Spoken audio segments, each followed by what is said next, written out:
Hey skiers, I'm Jeff from skiessentials.com. I'm Bob, how's it going?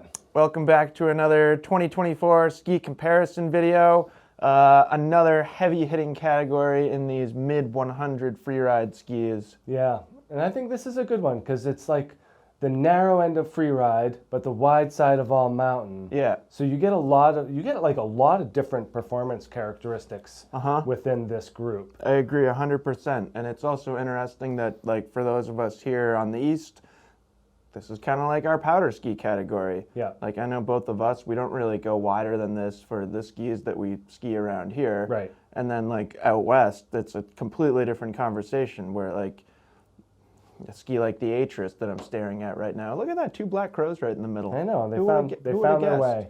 But, you know, a ski like the Atris, I would happily ski every day in somewhere like Alta or Snowbird or Mammoth or Whistler. Yeah. All those fun places that we don't get to ski nearly as much as I'd like.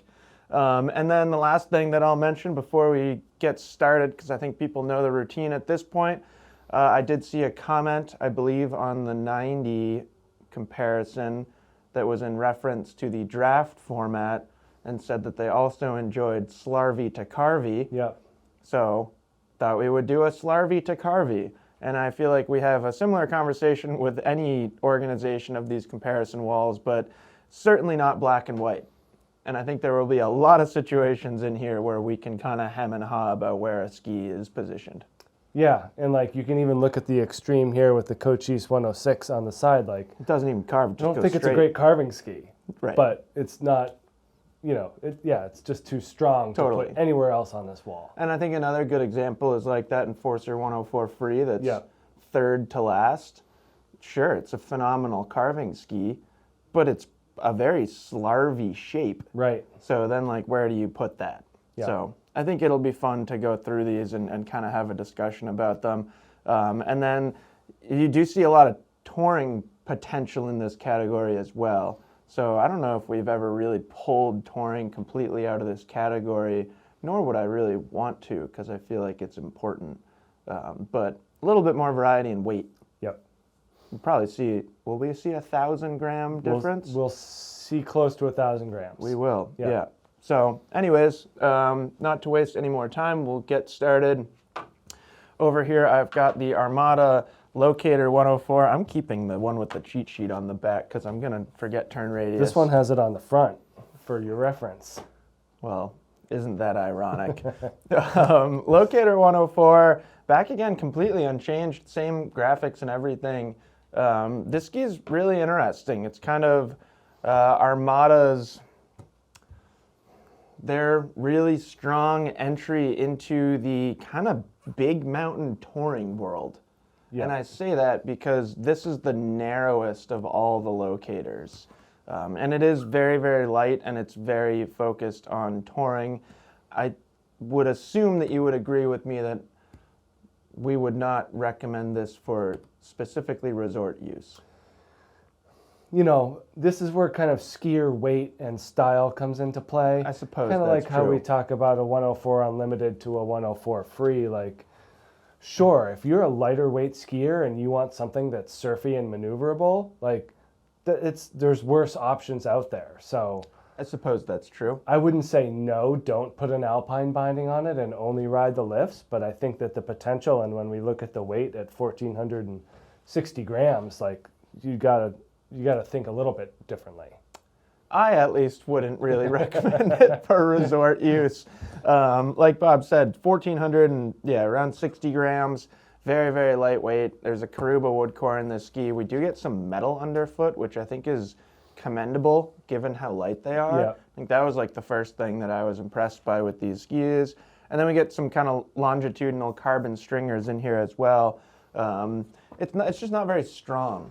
You don't get much bite or grip out of this ski, but what you alluded to, Bob, is you get a tremendously surfy feel. In fact, this might be the most surfboard-esque shape in the entire ski world, and I even think they like brought in some cues from surfboard like graphics in how they kind of put this center stripe down the middle and stuff like that. To me, it just screams surfboard. And yeah, every time I ski it, I'm really just impressed by its quickness and its maneuverability and its edge release. But with that, in my opinion, comes along with a reasonable lack of stability, edge grip, power, stuff like that. It's kind of one of those conversations or situations where, I don't remember what ski you were using this phrase to describe, but like, you need to be a stable skier yourself. Right. And if you are, there's pretty much no limitation to what you can do on it. You can drop cliffs on this thing and stuff like that, but if you are relying on the ski to provide you with that stability, you should probably look elsewhere, I would say. I found it to be one of the best sideways skis Yeah, exactly. on the market. And Yeah. that's why it finds itself on that side, is it's Yeah. just incredibly easy just to release the edge Yeah. and manipulate the ski. One of the and- easiest and- things that I've ever Yeah. experienced. Yep. Yeah. It's not cheap. No, we kind of noticed that yesterday. I think just, from time to time we forget about what these things cost, and you go and look it up online to do a little bit of research, and lo and behold, it's like $900 or something like that. I think it's $850. Yeah. Which, forgive us for not knowing exactly off the top of our head, but like I kind of mentioned, the ingredient that I point to justify said cost is that metal underfoot. Yeah. Like, you don't often get that in a touring ski that's this light. And although I don't think it's tremendously strong or powerful, it's nice to have. Yeah. It's a peace of mind. Totally. Kind of just gives you a sense of confidence. Yeah, and this next one kind of takes it to the other direction. I think that this new K2 Mindbender 106C is similar to the Locator in that it's super easy to get it sideways and manipulate the turn shape and style, but it does it in a different way. Yeah. We're over 2,000 grams, 2,050 grams here in this ski, and you can feel it. Like, it definitely has that feel of a substantial ski underfoot. And I think that kind of jumped out at us first and foremost when we got on this, when you're looking at something that can complement the 108 Ti within the Mindbender category, you're thinking, oh, if it's carbon, it's just lighter, and it's not going to be as strong, and it's not going to be as powerful. And it's partly true, but what they've done with the shape and the construction of this ski makes it totally different. So more rocker, more taper, more of that kind of dramatic free ride shape to it, and then adding in that extra weight just makes it more substantial. Weight compared to Locator, not compared to 108 Ti. Sorry. No, it's really interesting because it's that. I mean, and this is another, like, just to piggyback off what I was saying in the intro. Like, you could put that further in that direction on the wall, and I wouldn't argue with you. Yeah. But I do think that its capabilities in edge release and maneuverability earn it a spot right here. Yeah. And what's interesting is it's 100% an outlier for weight until we get like here. Yeah. Liberty starts to. Right. We might see another 2,000 with Liberty, but it's you're probably right. the second or third heaviest ski on my side of the wall, which is interesting. And just goes to show you that weight doesn't equate to carving power. No. So there's lots more things involved. With this ski, it's that rocker profile starting way down here, gradual bend all the way out, ultimately some decent splay there. And then this super long tail rocker as well. Like, that's really long. Yeah, I was looking at it when you were just picked them up off the wall. It's pretty interesting. That really gives this ski its unique surfy shape. That's why it's over there. Yeah. It's super easy to just throw sideways, extremely mobile and maneuverable in tighter woods and trees. Yeah. This was one of our favorite skis for trees this year. And fortunately we got on it in some good conditions, some definitely pretty deep snow, and Yep. found that it really holds up well to deeper snow. We talked about this with the 96C, and I think more recently with the 90. Yep. That this carbon spectral braid build here does allow for a more flexible shovel. So with the added width of this ski, it does make up for some of that. So you can take this to that higher performance ceiling, whereas the 90, then the 96, and then this 106, it's kind of a gradual uptick in strength, just because you're adding mass to the mix. So I didn't find that it lacked power, but you can certainly feel it. And you don't want to, if you're a heavy aggressive skier, you know, pushing it straight into something isn't quite as, I guess, confidence inspiring as something more on this side. Yeah, But that's fair. That's kind of that's my main critique, is that there's just a little bit of flexibility here for true aggressive skiing, but that's not what it's for. That's Right. why the 108 Ti exists in this category. Yeah, and like skiing those skis back to back, you certainly notice a difference. Yeah, and I didn't mind the carving capabilities either. Like the first time we got on them was early season. Yeah, Really satisfying and rewarding at a higher edge angle, and yeah, I agree.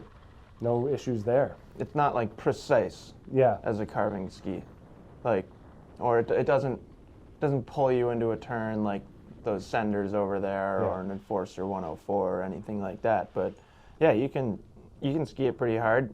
It's kind of like what you put into it is what you get out of it Yeah. from a carving perspective. And with the kind of softer flex in the shovel, I suppose there's a limitation to how much you can put into it, but yeah. it's fine. Yeah, and like we've always wanted that ski, that it's always been in the women's side. And, you know, so for men's, it went 90 to 116. Yeah. And so the 96 and this 106 are real nice additions to the carbon. Yeah, I was Mindbender always line. jealous Yeah. of the women's line getting the Mindbender 106C. Yeah. It used to be the Mindbender 106C Alliance, and I think they've dropped Alliance. Right. Yeah. Now it's just W. Yeah. And then next ski here, love the new graphic on Yeah, this this is thing. It's pretty like sharp. A very pretty color of blue. This is the Blaze 106 from Volkl. It's actually been around for a while now. I And it think was it's- like this, the standard, this was the Blaze. Yeah. This was We got 94 too to 94, start. but this was the one they were They're pushing. pretty excited about. Yeah. So yeah, been around for a while. It was kind of, I don't want to say it was earth-shattering when it first came out, but it was certainly like something to take a look at and Yeah. caught our attention, and something that felt different. And I think probably just its longevity on the marketplace so far, it's like, it feels like it belongs. Mm-hmm. It feels like a true strong contender in this category. And this was kind of, it sort of felt like it started this increased focus on hybrid touring resort skis.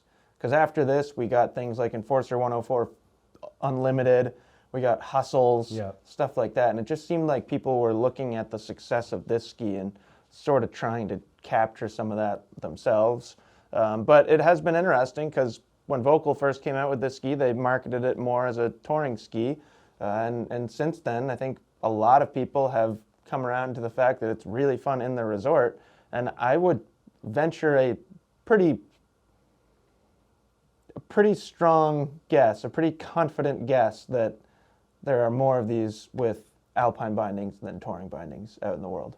I'd say you're probably pretty close. Gotta be. If it's not equal, it's Yeah. tipping that way. Yeah. So interesting construction in these skis. We get a hybrid wood core, hybrid multi-layer wood core. There's that synthetic strip right down the middle, and then they kind of just like laminate different types of wood to achieve this really, really lightweight core in this ski.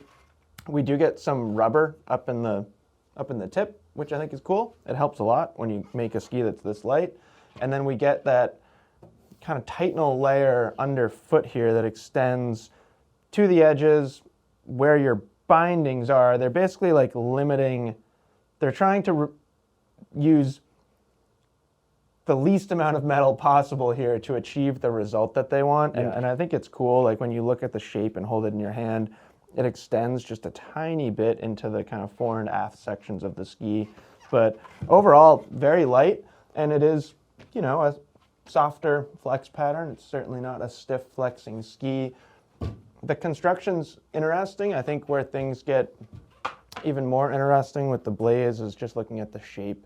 So it's always really interesting to me how little splay there is in these skis, and that's true for a lot of Volkl skis right now, but the length of rocker is tremendous. So it's starting about where my hand is, and then really the same is true in the tail. It's not quite as long in the tail, and in fact, Mindbender's got to be a bit longer in tail rocker, but there's still a lot back here. And then what's fascinating about this ski is when you combine that rocker shape with the side cut, it's 36 meters in the tip and 28 in the tail. You can let that thing run. Like, it's surprising how straight it kind of allows you to go. Yep. And it also achieves really easy edge release. Yeah. So it's 17 meters underfoot, but when you're releasing your tail edge, you're not really dealing with the radius underfoot. You're really dealing with the radius in the tips and tails. So when you combine that long turn radius with really long rocker, it's incredibly agile. But yeah, I think it's like important to point out that it can go straight, and there's like technically some camber underfoot, and they put a little metal under there. And we had a group of ski instructors at our ski test this year, and there's some footage of a somewhat infamous skier, at least in these parts, Josh Mata, and he was like kind of ripping some turns on these, and I was filming it, and in the moment, I remember just being like, whoa, like Josh is really bending that Blaze 106 and like getting it to make some pretty dynamic carves, and he's a very good skier, and he's a student of skiing. It's his career, is teaching skiing and figuring out dynamics and technique, but it is possible. So I think it's a really cool ski, and I think it just nails that hybrid category. Yeah, they were ahead of their time, I think, and especially because this in the 94 replaced the 108 and the 98, and those weren't even close to being considered like hybrid touring skis. No, that 108 was heavier. It was heavier, it was fully rockered, it was a pretty unique ski. So they, even though it is very different, it occupies the same spot, but they brought that hybrid kind of mentality into it, which, I mean, that was a big leap, and, it really paid off well for them, and you can kind of see its influence in 100%. In the rest of the industry. Yeah, I think that's maybe the most interesting conversation about the Blaze, is how it's impacted all the other skis on this wall. And I like to think about like all of the different bindings that Marker makes. Yeah. And then like you can really kind of just shop within the Volkl Marker line with this ski and create like at least 3 very different things. Yeah. Whether you go Griffin or Jester, or Duke PT 12 or 16, or Kingpin, that's where I would stop, but I know there are people out there that would go even lighter for binding. I think Alpinist is on the table. It's in the discussion. I just wouldn't do it. Yeah. Because I think the ski is strong. Right. And then I don't we were having a conversation yesterday with one of the world's best big mountain skiers, and he was like, I drop 50-foot cliffs on pin bindings. Right, the lightest pin bindings possible. Yeah, and I'm like, well, I still don't really want to. So I'm fully aware that people do it. Yeah, that was a fun visit from that gentleman. And perhaps we can mention him again at some point in this video. I can only imagine he spends some time on these. On the QST 106 Echo. This is Salomon's foray into that hybrid touring category. We are obviously... Oh boy. Nice catch. Obviously, big fans. Our audience has never witnessed the full avalanche. The true ski-avalanche. They almost got to. It happens. Good catch. Thanks. Yeah, this is their foray into that hybrid touring category. And if you followed along, we're clearly big fans of the QST 106. Yeah. So taking that and making it a little bit lighter, more amenable to, opening up the backcountry.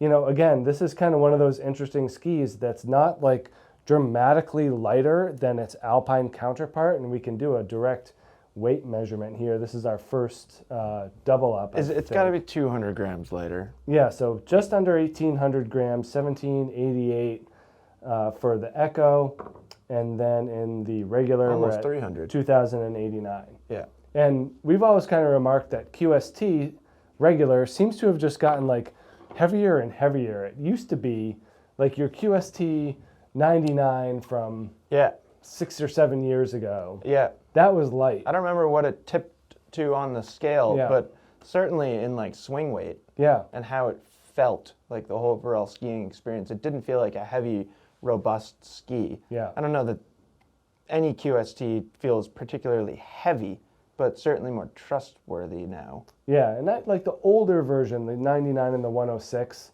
those were a little bit on the bulky side. And these new 98 and 106, they've definitely reduced that swing weight, taken it to a more maneuverable level for sure. Totally. If But- you're just going back one generation, One not two generation, generations. Yep. But it was interesting how that came about and how QST was really marketed as the adventure line and with the appropriate boots. And, you know, they're really kind of pushing this, but it was always kind of heavier stuff. Echo seems to be a return to that style or that mentality.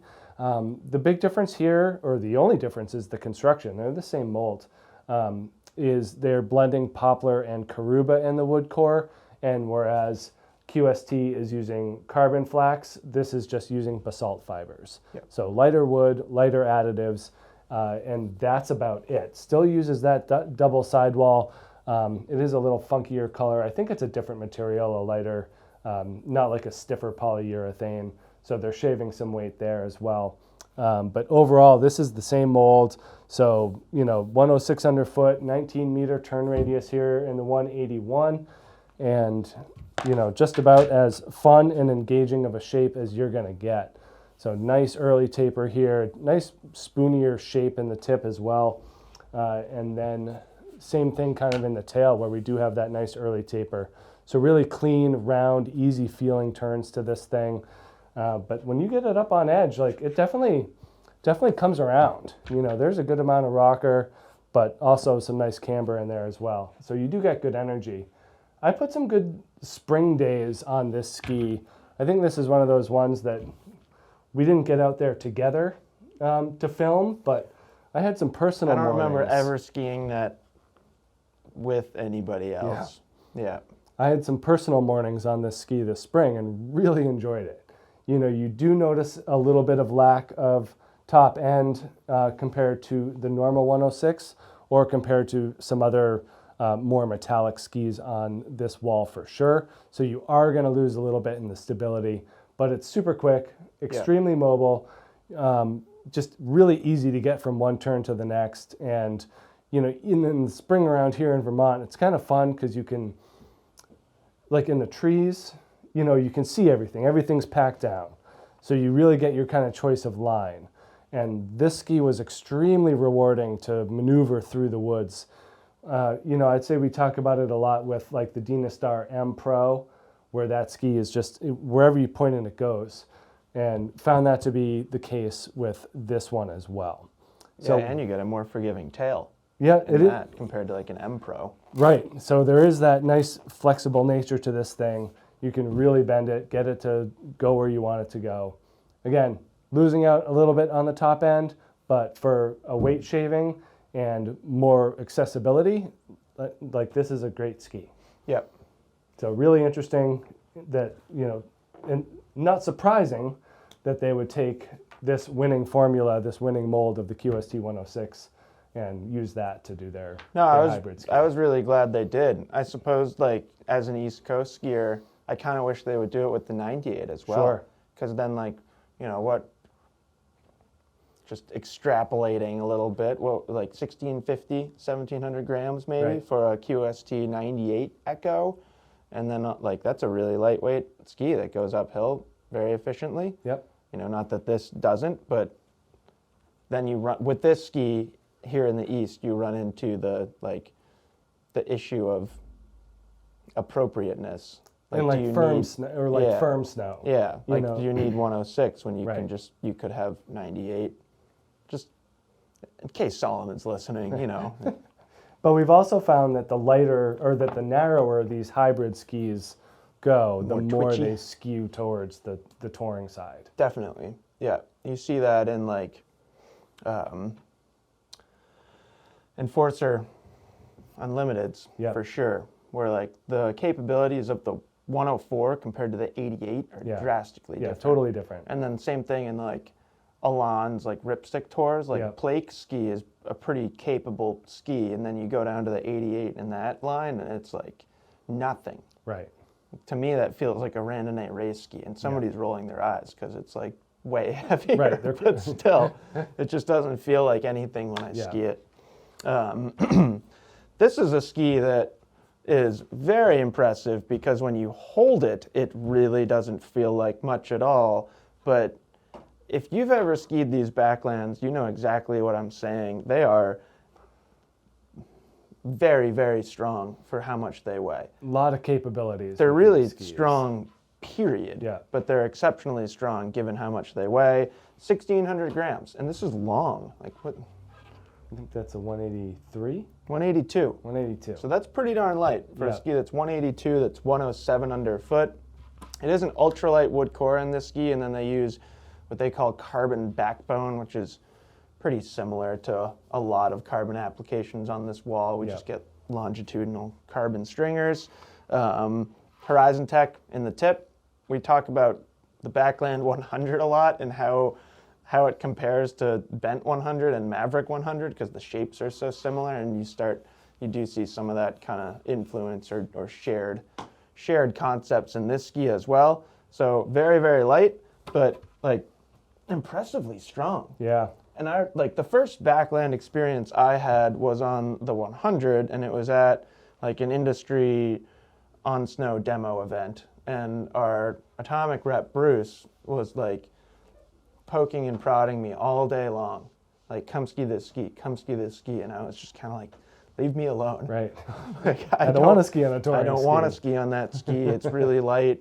It's like a firm, sunny groomer day. Like I don't know what I would do on it. And finally, like literally the last run of the entire like multi-day event, I was like, whatever, give me a Backland 100. And I couldn't believe it. Yeah. And then since then, I've skied this thing multiple times, and the same is true with this. It's pretty incredible how strong and responsive it gets. I think, and I'd be interested in your opinion, Bob, the only thing keeping it over here on this side of the wall is its weight. Because it's so light, it's pretty easy to flick around. It's not like, it doesn't have as much rocker, particularly in the tail, as a lot of these skis. So good amount of tip rocker, you're going to get great float and soft snow. Actually, I love the way that really any atomic ski over 100 interacts with soft snow. I think they kind of nail that performance. But is it different? Maybe Locator would be interesting to look at from a length of tail rocker perspective, but there's not too much tail rocker back here.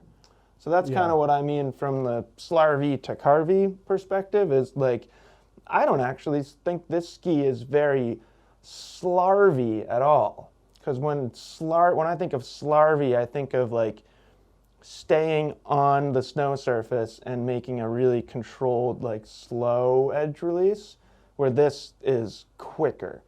But it is extremely agile, and if you're just talking about how easy it is to throw it side to side, it earns its spot right there. Yeah, and it feels like, you're right, it does feel more like if they made a Maverick 107.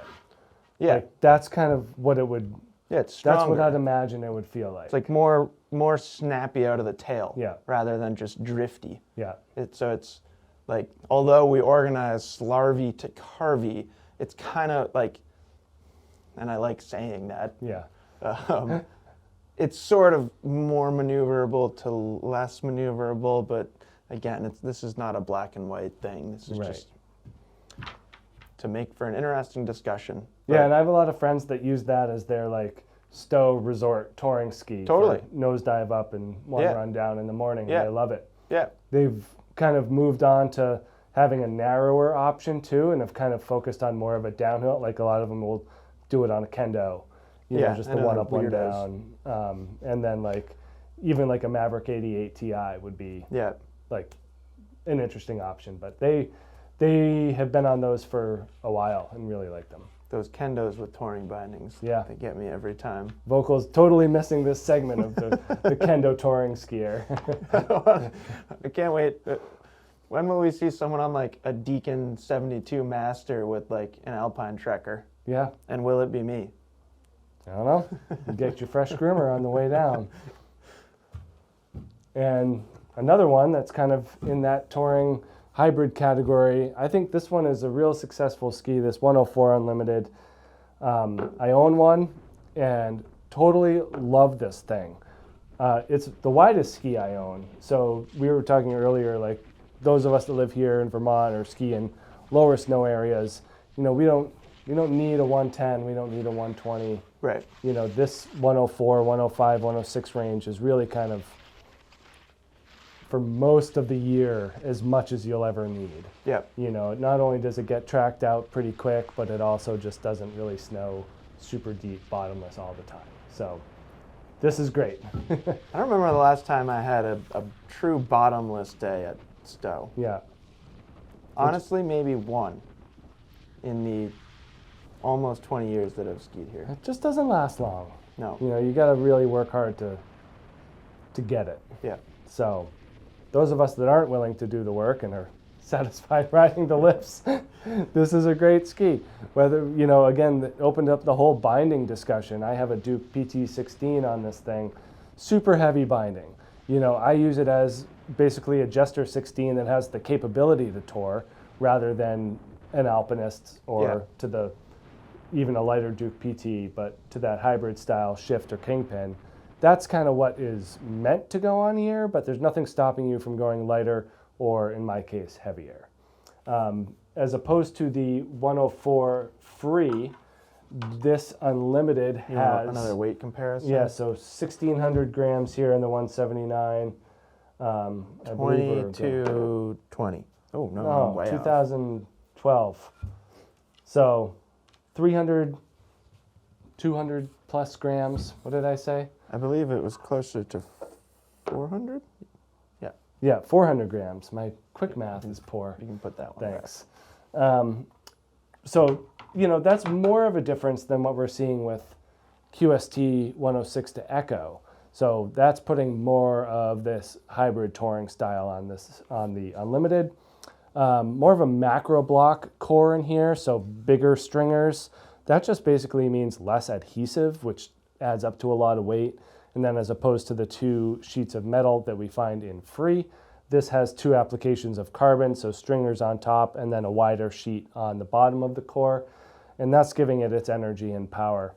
And, you know, for my style of just making kind of quicker turns, more energetic turns, you know, not necessarily top speed, this thing actually fits my skiing style more than the Free. Yeah, a little quicker, a little more responsive, more energetic. Yep, and if I'm skiing by myself, like I'm in the woods, if I find myself on the trail, I'm doing something wrong. And for this thing in the woods, it's just incredibly maneuverable. Like this ability in this ski, this side to side, just kind of real quick maneuvering and being able to just turn the thing really fast is off the charts. So I love this ski for the woods around here. Certainly would put it right up against that 106C, that Mindbender. It doesn't have quite the same length of rocker, probably equal splay, but like we've talked about with the Enforcers, the shape is just so proven and just so satisfying to turn on regardless of conditions or terrain, whether you're trying to be quick and agile or, you know, really kind of leaning into it. You know, we've had these on the groomers and like they carve really, really well. Yeah, they do. Like, it's amazing how well these things hold up to a groomer. Obviously, the softer, the better, but what you're getting out of energy is really nice. So great tail rocker there as well, you know, kind of entering this more splay zone, and that's indicative of the 104 Free as well as this Unlimited version. But great ski to have. No, it's awesome. Checks a lot of boxes for a lot of different skiers, for sure. Yeah. Like, I'd be happy to own one. Yeah, and you seem to like your Free. You know, you're just you're faster, and you like the stability and dampness of the metal. Yeah. You know what's sad? I currently don't own an Enforcer 104 of any variety. That is pretty sad. Matt McGinnis kept breaking skis, so I gave him my Enforcer 104s because I was like, you can't break these. Yeah, try. And he hasn't yet, so it worked out, but for me, it's a little sad. Yeah. And yeah, I think like if I was to pick up another Enforcer 104, I'd strongly consider this. I do love that ski, but like that ski is interesting, and we'll talk about it when we get there. But the number of situations here in Stowe where you're really benefiting from its true capabilities are minimal. Right. You think about more wider open zones. Yeah. You know, top of Peak 8 or Totally. Yeah. Yeah, somewhere where larger and more wide open spaces are required. And I can't help but I can't completely forget that the trees are just right over there. Right. Because like here, those situations are out there, but it's things like lift line and hayride and stuff like that where like once you get going a certain speed, if you make a mistake, like you're very likely going in the woods. Yeah. Where out west, and I know people have like completely different perceptions of these things. Like some people don't like the exposure and stuff like that, but when I'm skiing out west and like standing on top of steep, challenging terrain, I'm just like, this is a joke. I don't like the exposure. I like the I like the tighter No, I know, spots. and like I've had these conversations with so many people, but like, yeah, I guess like some certain like horizon lines mid run will get me a little bit. Yeah. But for the most part, I'm just like, this is so unbelievably forgiving because I can go anywhere. Yeah. Like once I get through these next 200 yards, anything is fair game. So if you're going really fast and you get thrown off balance and you got to go left, you're going left. Yeah. Where here in the east or anywhere on cut trails, there's less room for error. Yeah. That's why I like to start in the woods, not end up there. Yeah, you know, I never want to end up in the woods. Next ski up here is the Liberty Origin 106. This is another ski, in my opinion, that if you wanted to put it further along the wall, I wouldn't necessarily argue with you. We'll look at the rocker profile in a second, and that's really where the slarviness is coming from. But I think these skis are very well-rounded for this category and for what most skiers are looking for in a mid-100 freeride ski. It's strong in a straight line, but it's agile and it breaks free from a turn, excuse me, really, really easily, giving you just like endless control and decision making as a skier. And I think that's probably my favorite thing about Origins in general and this 106 is just their versatility and all the different things that they can do. And we've talked about that before with like Origin 96 and how like Ryan Daniel can ski it like a race ski and then you can ski it like a mogul ski, and it seems to work pretty well for both of you. Yep. So similar themes here. Interesting construction here, just poplar and bamboo. Yeah. I'm pretty sure. Yeah, I thought there might have been a third wood element in there.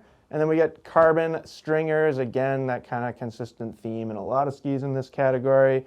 And then we have VMT 1.0, which used to be new for Origins. At this point, it's no longer something to talk about as a new feature. Right. Because it's been in there for a little while now. But that really helped them a lot. Just over 2,000 grams. So not tremendously heavy, not super lightweight either. It was very consistent to that Enforcer 104, and I believe the QST 106 as well. We'll be there in two skis, and we can double check. But that makes sense to me because this ski kind of sits in a very, very similar category to those skis. It's strong, it's stable, it's got good power and vibration damping. We talk about the smoothness of Liberty skis a lot, but as is true with QST and Enforcer, it's pretty darn agile too. So we talked about length of rocker in a few skis so far, and Origin's right up there with the longest rocker. There's just a tremendous amount of tip rocker in this ski, and then very like pointy in how they finished the profile shaping, or the side cut shaping, I should say, and then long tail rocker too. You know, this is a ski that you could kind of put into a twin tip category. There are some true twin tip skis on this wall, but that's pretty darn close. Liberty historically only made twin tips. Right. So of course you're going to see some twin tip influence carrying over, especially in these origins. 20-meter turn radius, and with that rocker profile and that kind of straight pointy cut, yeah, the edge release is super, super easy. I think it's a great powder ski. Like, I think for somebody here in Stowe, this could be your dedicated go-to powder ski, and you would really, really have a good time on it. It's not soft, but I think what's interesting is because the rocker's so long, there's not much camber in it. So it doesn't feel like a stiff ski. Do you know what I mean? Totally. And like the ability to get the turn out of the tail, I think, is where it really comes to life, similar to the K2, where you can really kind of use the tail to do a lot of your steering and feathering. Yes. Yeah. So like you don't need the middle of the ski where the camber's supposed to be to get the performance. You can use a lot of different zones. Yeah. And that's, I think, what makes these really interesting. Yeah. Is they just feel like you can make a different style of turn at various degrees throughout the run. No, totally. You can make like a different style turn in like any situation. Yeah. It's not like some skis, you feel like the terrain is dictating the turns. Yeah. But on this ski, you're truly the one making the decisions. Yeah, and you were pointing out the pointy tip and tail shape, and like basically it makes a round profile overall, and that really shows through in the style that the ski makes. Is it's really easy to make round turns and just very like C and S shaped marks in the snow. Yeah. It's also most likely to fall over and cause the ski avalanche. It doesn't stand well. It does not stand well. Put it back. Yeah, before something bad happens. But yeah, thicker core profile overall. That amount of mass is leading to that weight for sure. Yep. And this one kind of takes us right back to the directional side in terms of shaping. But again, like the weight involved and the ski's ability to be released from the turn keeps it there with that Liberty and the Salomon kind of in between there as being a strong carver that is easy to break free from the turn. Yeah. And that's kind of been Ripstick's MO for a while, is that how do they get such great carving performance out of a ski that's so easy to flick around? Especially in the 106. Yeah. Like, why does it carve so well? I don't know, and it feels substantial when you want it to. Yeah. But then it also feels maneuverable and floaty when those situations arise. Yeah, and I think that characteristic is enhanced in the Black Edition. Yeah. Because that ski is very strong, where I know you've talked about at least finding a limitation in non-Black Edition Ripsticks. Yeah, but less so the wider they get. Yes, certainly. Ending there, because the 116s to me feels different. But It does. No, I'll end it there because it's so different. Yeah, exactly. But throughout the progression, they do get a little bit sturdier and heavier. That core I agree profile 100%. thickens. 88 to 96 to 106. Yeah.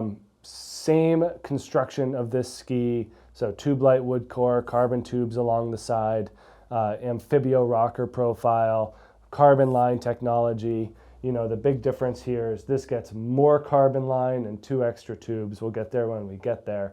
But it doesn't make a huge difference in weight. This thing's hovering right at 1,900 grams. Yeah, I think this is only like 100 grams more. Yeah, it's not much because basically all they're doing is they're replacing wood with carbon. Less, so 60, 70 grams more. Yeah, so it's not a huge difference.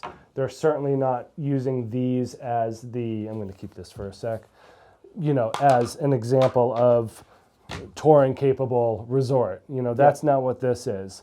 This is high performance, fun and easy to use, extremely high performance, still fun and easy to use. Yeah. I feel like there's more of a difference in the ceiling than the floor. I agree. The floor of these versus the Black Edition are very similar. The approachability. Yeah. It's really the top end. So, in one way, Elan is making it a little bit more difficult for a customer, with these Black Editions in the 96 and the 106, and now with the Wingman. They're like, well, you're making 2 of the same ski and there's minimal difference. How do how do I choose?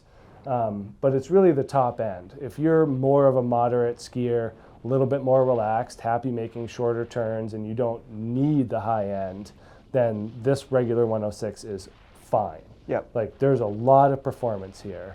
And then on the flip side, if you're looking to access more, you want the dampness and stability and power of a ski with metal, you don't want to go super heavy, then that's the way to go. Yep. But it is kind of an interesting way to go about it. You know, I'd say it's brought up more good conversations than it's like eliminated sales. You know, Totally. I think that there's like a lot of fun things to talk about with, you know, with these skis in general. But yeah, they do alter that camber profile based on right and left foot. So your downhill ski is going to have a longer camber profile, and your uphill ski is going to have a longer rocker profile. And basically, I mean, this is a pretty good example. So this is where the rocker ends. This is where the camber begins. So on the uphill downhill ski, it just makes a lot of sense having more camber on the inside and more rocker on the outside. And that leads to a more cohesive feel. So really just kind of makes it seem like you're on one set of gear versus two independent things. Yep. And I think that's pretty darn cool, and they did a really nice job with it. They're just crazy intuitive. Yeah, that uphill ski just tracks along perfectly, like seamlessly. Yeah. And then the transition to the next turn is just incredibly intuitive. Yeah. It's amazing. Yeah. No, And- it's really cool. And it's something that's worth experiencing if you've never skied Yeah. a ripstick is, they just, the way that they transition from turn to turn is just so fluid. Will you show me the base of an Enforcer 104 real quick? Yeah, so they still do it. Yeah. I thought it was fun when you were talking about that and how it's showing the camber and the rocker lines. Yeah. This is different because for Nordica, this is showing where the rocker starts and this is showing where the early taper starts. Yeah. But I like the similarities in the visual cues. Yeah, totally. Nordica has a step up, though, because they do it on the tail as well. Well, I don't. Yeah, Is there amphibio in the tail of that ski? No, I guess not. There you go. But nice, even stiffer flex than you might imagine coming Yeah. from something that is supposedly the lighter and lesser of two skis, which Yeah. I think is really interesting. I bet people have a slightly false perception of the Ripstick 106. Yeah. Because we talk about the Ripstick 88 a lot and how it's light and like, for you, kind of like flimsy sounds like a negative way to describe it, but flimsy. Where this ski is, Yeah. it's pretty robust. Yeah, and it's really a lot of that has to do with the thickening of the core profile as it gets wider, but Yeah. a very substantial ski that is also pretty easy to manipulate. Yep. Next ski is the Salomon QST 106. This is a fantastic ski. We often use this phrase, but rarely use it in this category. But I would give this ski the award of, if you don't know what ski to buy, just get this one. Because it is so well-rounded. Yeah. It can do just about anything. You'll see some footage on the previous graphic because we don't have much like soft snow skiing footage on this new purple top sheet, and I think that's an important thing to highlight in this ski, is the shape is kind of derived from QST blank. Right. Like we saw it first in 98 and blank, then it was brought into this 106, and I just think it's such a good shape for soft snow.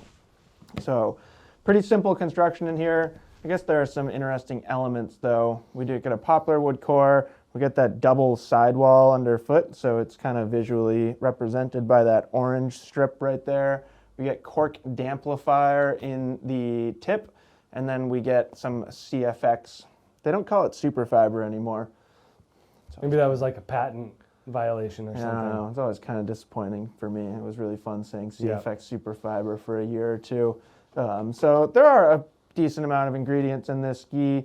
It's not tremendously light, so maybe this is like, I wonder if people would have a false perception in the opposite direction from Ripstick with the QST 106, because its shape looks like it might be light. Yeah. But 2,100 grams, and we see that you were talking about that with Echo, the QST line has gone a little heavier, which I actually think is a good thing because you get more stability out of it. Pretty strong flex too, enhanced by that underfoot section with the double sidewall. Like that's really where you're getting the stiffness in this ski and kind of where you need it as well. And then I talked about how the shape is just really, really good in soft snow, and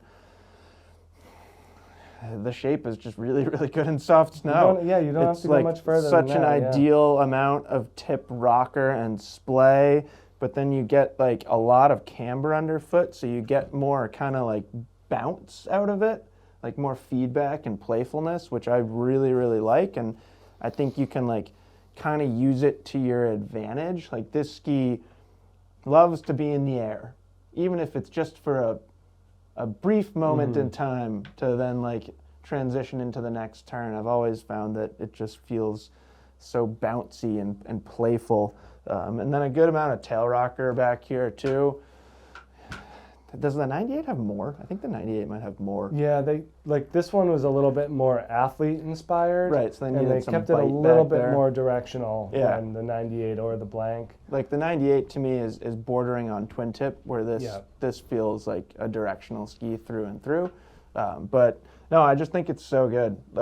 You'll see some footage of Matt Stromecki carving on this ski, and the tips and tails will move around a little bit. I don't necessarily call it chatter, but you get that kind of like slow flap, which I've never found that it like diminishes performance. Some people just don't like it, but stop looking at your skis. But when we got that new camera this year and started to watch the slow-mo, you realize you can see it really happens with everything. Oh yeah. And interestingly, like some of the skis where you expect it to happen more, like the head core gets a bad rap for being chattery. This thing, when you watch it slow-mo, does less. Right. But I think that translates to the perception of chatter. Right. Because you can't see it on camera. You can see this making that slow, like flappy, flowy thing. Yeah. Where in the core, I actually think it's happening so fast that you don't see it. Right. And but you feel it's translated more to the feeling. But yeah, the ski can carve. You can ski it pretty darn aggressively. Like it's a trustworthy ski if you are kind of like big mountain charger type skier. But then it's playful and fun and agile, and tail release is really easy. And Salomon's really good at making freeride skis. Yeah, nothing wrong with this thing whatsoever. I don't think that's like a groundbreaking statement. Got no issues with QST 106. No. If you're looking for a fun resort freeride ski and you don't know what to buy, you get a QST 106. Yeah, I think that's good advice. Great addition with the top sheet graphic too. Does everyone like the purple? Does everyone like the purple? I like the purple. Yeah. There's got to be someone that doesn't like the purple. I mean, I like the the white one. I'd like to hear from the people that don't like the purple. Great base graphic too. Yeah, best base in the game. Only rivaled by its counterpart light there. counterpart. No, I think what Salomon's doing with the bases of their skis is super cool, which is a very superficial thing to talk about. That's fun. This is an Armada ARV 106. This ski actually does not change structurally from last year. We do get the graphic update, which all of the ARV and ARW skis look phenomenal. Really just a heavy artistic presence with these new freeride skis from Armada. And while the 94, 100, and even the 88 get the new build, they get the wedge wall technology, this one keeps it traditional. And like in this width, I don't mind. No, I think it's fine. I'm sure it's like on the list to filter in. You know, I don't feel like they're going to let new technology just sit.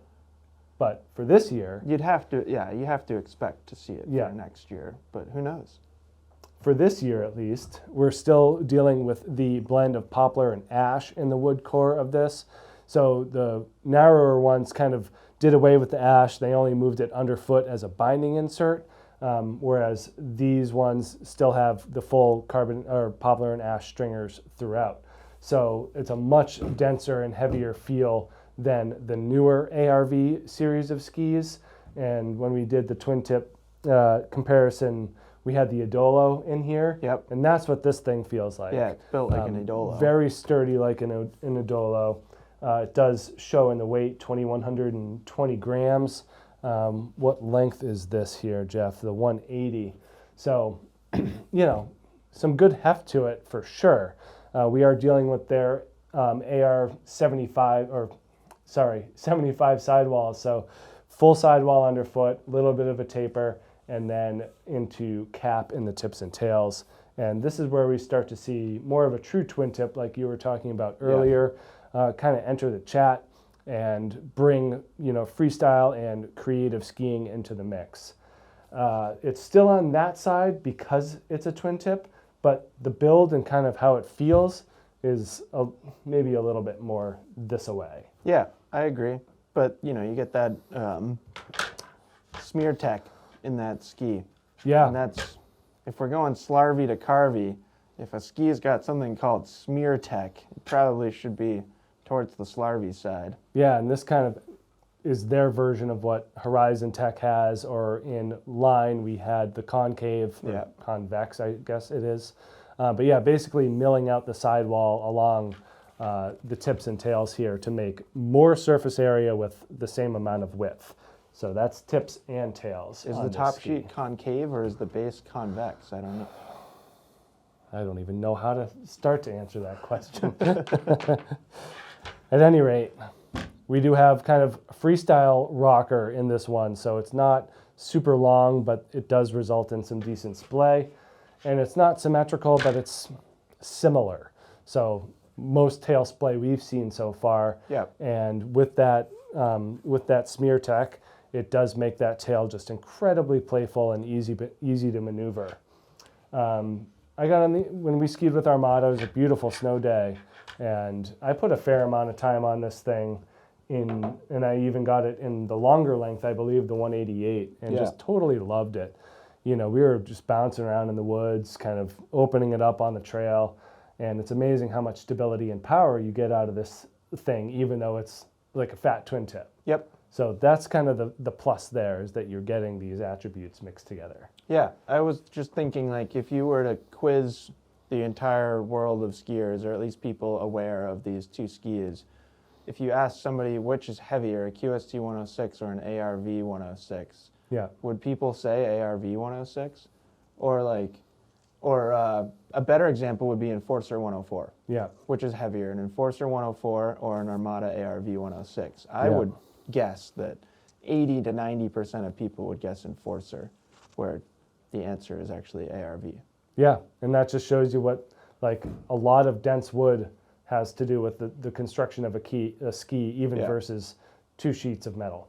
Yeah, and we'll see that in similar conversation, at least in Atris. When we get there, there's no additives. But nice, even flex to this thing.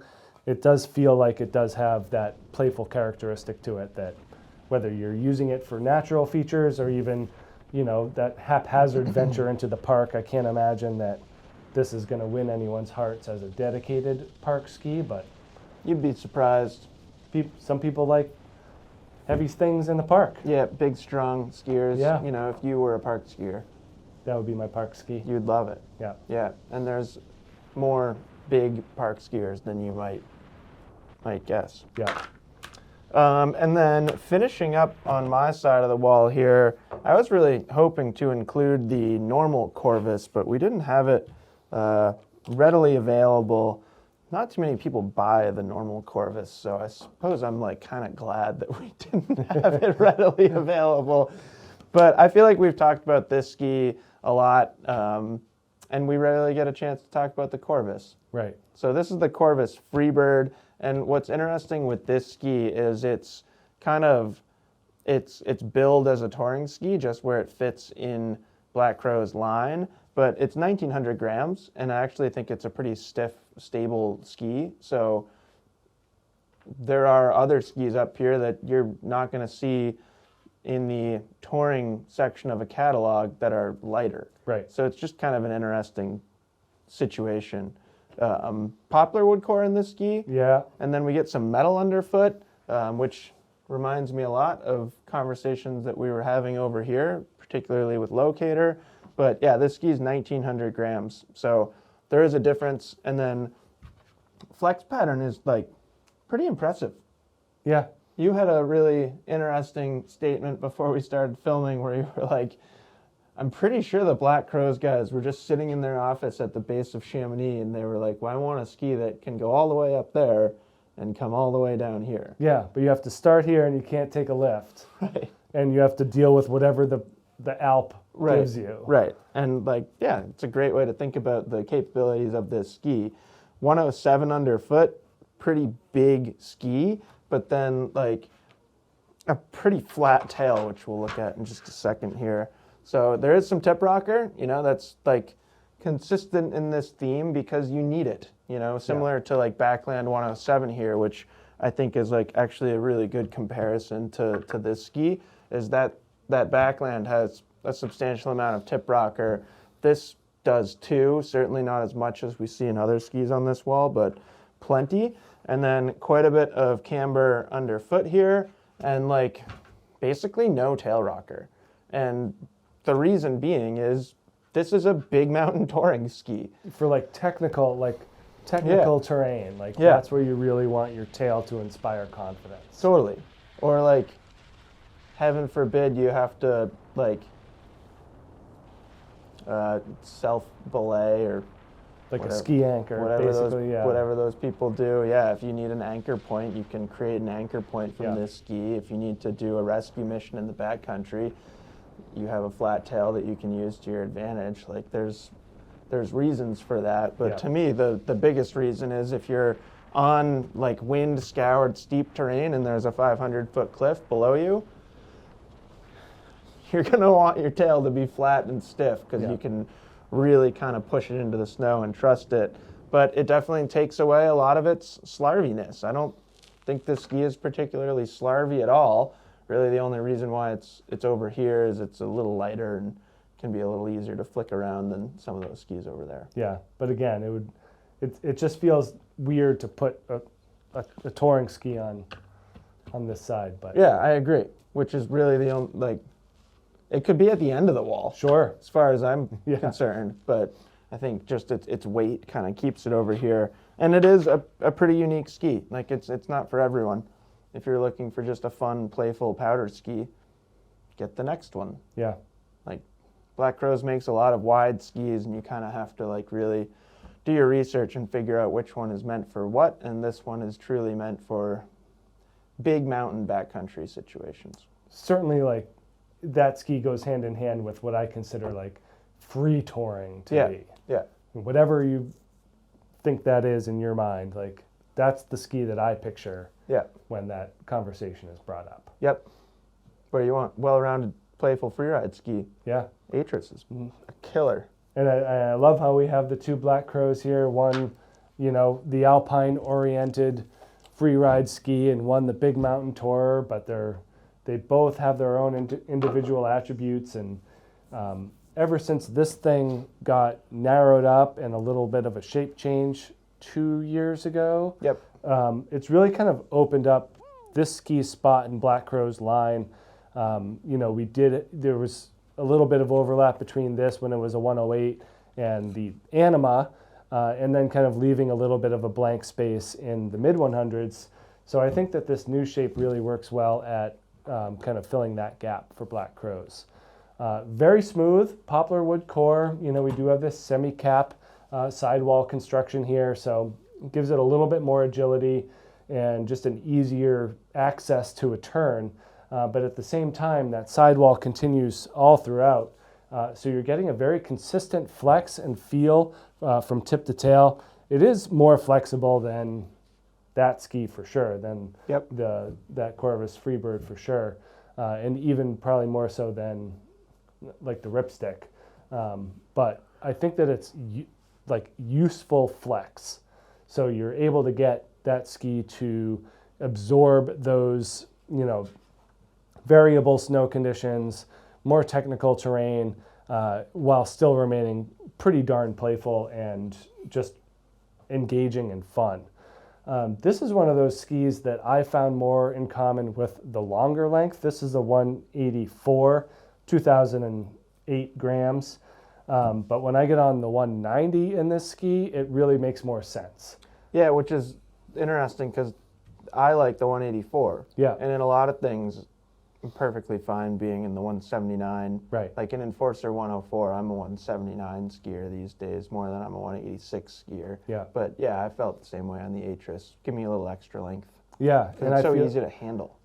I feel like the smoothness of it is one of its defining traits, and especially in that longer length, because you are getting just that longer edge contact. There is some good rocker. You know, it's not terribly dramatic. I'd say it's width appropriate. It does line up with that spoonier shape in the tip, so that taper does drop down a little bit. But the taper and the rocker line up really well, and that's kind of a nice characteristic of, you know, your prototypical freeride ski, where the widest part is also where the rocker starts. So that happens in the tail as well, and just gives it a nice consistent feel. A little bit longer of a turn shape, 20 meters in this 184, so that 190 I think would bump it up quite a bit, but you know, we do get that more twin tip shape to this thing as well, you know, allowing skiers to access their more creative side. So backcountry hits, natural features, stuff like that. You know, great ski, super easy. There's not like a, we skied it a few days here this past year, didn't get the best conditions, and you know, Black Crow's Day was great. Awesome ski for that. I didn't get to ski it on that day. Yeah, me neither. I was stuck on Cactus on a powder day. But the two of us got to ski it on a much more prototypical East Coast day, and there are better options on this wall for those types of conditions and terrain, but still had a nice time. It's not like it was overmatched or overpowered, but there are better skis for edge grip and stability on firm snow for sure. Yeah, I didn't mind. I minded. It's probably a skier weight thing. I think it's a weight thing. Because I find it like very versatile and dynamic. Yeah. In all the different things it can do, including like a little bit of switch skiing and like some tricks and stuff from here, like from time to time, and pick and choose your spot on a ski like that where you're going to be doing your tricks. But yeah, I thought it did everything quite well. I would, like, for me, the 190 and this in out west would be the ideal thing. Yeah. I think shorter size and firmer conditions, and it doesn't work as good for me. Yeah. I actually thought it skied in firmer, lower snow conditions. I actually thought it skied a little narrower than its stated width, which, like, I mean that in a good way, like quick edge to edge and responsive. And yeah, keep coming back to the word dynamic to describe the Atris. Nice. And then this, I think, can be a pretty quick conversation because Bob did a great job kind of running us through the Ripstick 106. This is the Ripstick 106 Black Edition. So in this ski, we get quad rod, so we have 4 of those carbon rods, and then we get more of that carbon line. So there's just more carbon in this ski.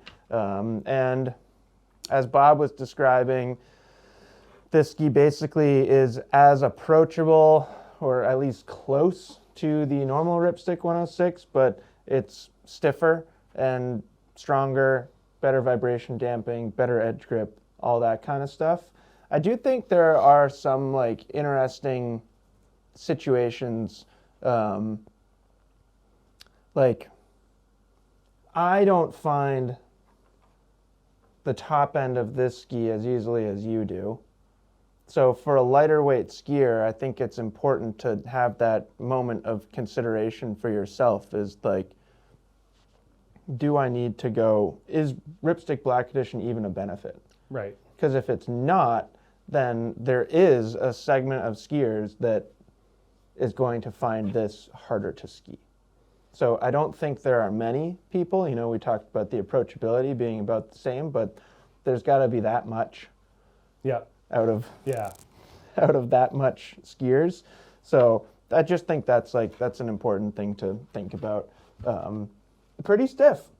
You know, it's a stiff, strong, powerful ski, and it really needs to be driven and skied aggressively and skied with purpose. And like I love this ski. I've loved this ski since the first day that we skied it. It is incredible.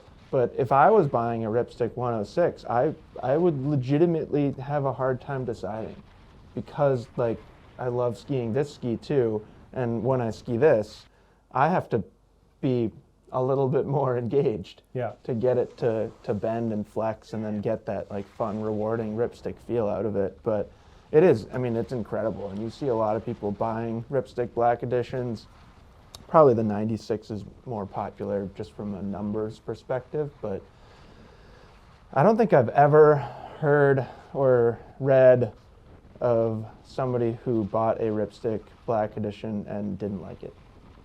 No, everyone that I recommend to them to, like the next time I see them, they're like, that was holy amazing. Crap, what is that? Yeah. Yeah, that tends to be the reaction. Yeah. So they're really, really good. They added a little bit of fun factor to the graphic too. Just like the smallest amount of graphic change you could possibly make. I know. It's really more the same ski than it is different, but I almost would like just make it all black. And stick to what you're claiming it is. This is the Black Edition. No Elan logo. Right. No Nothing. Ripstick. No numbers. Just black. It looks like the season skis. Yeah. Yeah. Or like a prototype. Yeah. Anyways, Ripstick Black Edition is awesome. I just think it's worth taking a moment to think about whether you need it. And I think that typically is only happening for skiers around my weight or lighter. So call it 160 and below is where you might get kind of stuck in this zone where it like sort of doesn't matter. If you didn't know that the other existed, you would not. I wouldn't care. You wouldn't care. Exactly. Like that's the funny thing about these skis. Point. Like That is a great point. Yeah, I wouldn't care at all. Right. And be like, this 106 is amazing. This is incredible. Yeah. So why would you ever change it? Right. And just because there's two and I've skied both, then I have to start talking about the differences. No, I think that's always funny. Like, if they never made it, no one would know. Yeah. But then we wouldn't be able to have these fun conversations. Totally. No, it would be really boring. Yeah. This one's exciting. This is a Faction Dancer 3. This is one of those skis that, and I think I've said this about other Faction Dancers, where we put people on them, like in our ski test, it's on their card, they go out and they're like, oh, Faction, they make great twin tips. Like I see them in the freestyle games. And then they get on the Dancer, whether it's a 1, 2, 3, or even the huge 4, and they are extremely impressed with how Faction makes this kind of more directional, energetic, all-mountain freeride ski. Yeah. And just the level of satisfaction from these skiers, and myself included for sure, with how well these skis turn and carve is really impressive to behold. It's like a similar reaction to like Armada declivities, when people have never skied a declivity. Yep. And they're like, oh, an Armada? Oh, okay. And they're like, whoa, what is that? Yep. Like Black Crow's Virtus. That's another one that always comes back like just considerably more appreciation for the ski than when they left the bottom of the hill. Yep. So Dancer 3, 106 underfoot, 21 meter turn radius. What do they have it on the scale here? 2,120 grams. There's some stuff here. So it's a full poplar wood core, 2 full sheets of metal. So we're getting into 104 free zone in terms, and almost even the Cochise here as having the most metal. Yeah, that's a good point. Again, they're using it in kind of a thinner application, but it's still all there. So you are getting that energy, that dampness, and that edge grip as a result. The thing that sticks out for Dancer is the amount of camber. So that's I've found that that's a consistent theme when we send people out on skis and they come back impressed, is how much camber does it have? Yeah, that's a good point. And this one definitely has that camber built in. So declivity, when we do this, there's a lot of camber. Virtus, same thing. So when these ski companies are building in the camber, then that's activating the energetic side of the ski. Yeah, in the last 10 years have been interesting, and I feel like a lot of skiers they've spent so much time on heavily rockered, relatively flat underfoot skis. And like we all understand and appreciate the benefits and what those skis allow us to do. Like, look at what people are doing on skis now compared to 20 years ago. Right. But then, yeah, you like throw somebody on something with a lot of camber. It's like a light bulb goes off, and they're Right. like, "Oh yeah, Yeah. this feeling. I remember this." Yep. And that kind of gives it its more traditional and therefore more directional attitude and character. Yeah. You know, full sidewall underfoot. It does taper to full cap, like pretty much right where rocker starts. And there's not a lot of rocker. There's certainly more camber, longer effective edge. That adds to that longer turn radius as well. But pretty traditional tail, not a whole lot of taper. That's bringing that widest point back further into the ski with, you know, for something this wide, not a ton of rocker for, you know, something like this where we're very flat and the tail has it because of a touring capability, but there's no excuse here other than they want the ski to be able to be hooked into the turn from start to finish. Yep. So that's the point behind this Dancer 3, is that it's basically a very wide carving ski. You know, just the fact that it has that, you know, I don't know, I kind of want to put it more over here. We could definitely move it a little bit. It had to make a trip all the way up from Killington to make it in this video, and it was a late arrival, so it wasn't get the same thought. part of the initial organization. It kind of just got slotted into a spot, but I don't think it's. I'd put it further to the right. I'd put it past the heads. That's exactly what I was just going to say. Yeah, maybe a few spots. And you could make an argument that it even should be further right than Blade Optic, just based on shape. Yeah, when we put this on the scale, you'll kind of see why this is a little bit further that way. But yeah, pretty stiff flex. So stiff flex, camber, 2 sheets of metal certainly makes this thing a very active ski. Yep. But great to have in this comparison. Like you said, we really had to kind of hurry to get this to the wall, and I'm glad it's here because it does offer a very different character. It barely made it, and it also it's nice to have because then it avoids the comment of this ski is completely, it lacks any credibility with no faction on the wall. Right. Which I always find to be very entertaining comments to read. Right. We love to have factions in here. Yes. Yeah. I always want more. I never want fewer brands or fewer skis. This is the new DPS Kaizen 105. Really interesting ski. You know, DPS skis are always really interesting. Kind of unfortunate that I get this one because we talked about this a lot, but typically most DPS performance in 2024, we're really talking about Kaizen when we're having these conversations, is they tend to work better for Bob than for me. This ski is so gosh darn precise that like somebody commented recently about like, they were like lazy left-hand pole plants, and I was like, yeah, that's me. I'm like kind of lazy sometimes on skis, and that's just how I like to ski. You did that on these skis? No, lazy left-hand pole plants? Yeah. No, it was on like a Mirror's Core something, but it was just kind of like, I thought it was an accurate assessment of like, I don't call them flaws, but somebody could call them flaws in my skiing, and it's just, I don't think there's a right or wrong way to ski, and that's a conversation for another time. Sure. But generally, this ski wants to turn so much, and it does it with so much precision that I've had multiple situations on DPS skis and this ski where I get a touch behind. You know what I mean? Like my upper body's not in control anymore, and I'm kind of just along for the ride. And we kind of talk about that with the core, not really the 105 as much as the 99 and 93, but yeah, similar feels, I think, and that's kind of what you're dealing with the Kaizen. Yeah. Now, whether it matches my skiing style or not, it doesn't really matter, because I certainly can appreciate the ski, and I love skiing it. It's just, it forces me into a little bit of a different mindset. I got to ski it up in that zone, like just below the nose, right, which is like one of my favorite spots, because it's easy to get to, although I didn't show you or Emily the easy way to get there.